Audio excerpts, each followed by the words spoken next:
All right, let's talk about one of quantum computing's biggest enemies, and the new research that's fighting back. So what's really holding us back? Honestly, it isn't just about building more qubits. The real problem is way more subtle.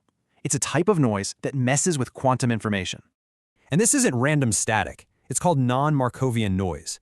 The key thing is, it has a memory. A good way to think about it, it's like a sticky key on a keyboard. One error causes others. So yeah, this time-correlated noise is a huge deal, and it's seriously limiting today's quantum hardware. Which leads to the big question.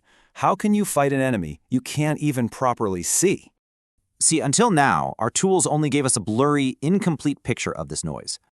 But this team found a way to get the full picture, and I mean the entire picture for the first time.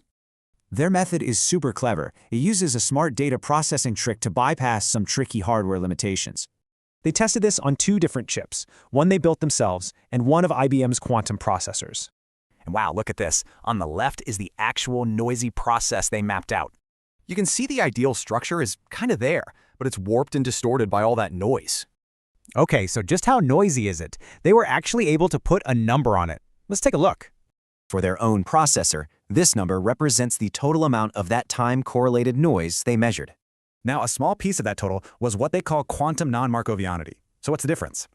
Well, quantum noise means the error's memory is actually stored in another quantum system, like a qubit next door. And check this out. The team's in-house chip had significantly more noise of both kinds than the IBM chip. And this is really the whole point. For the first time ever, we have a complete map of this noise.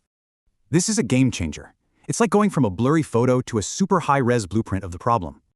With this map, scientists can finally start designing targeted, specific fixes to protect the qubits. This work turns a huge obstacle into a well-defined engineering challenge. That's a massive step forward.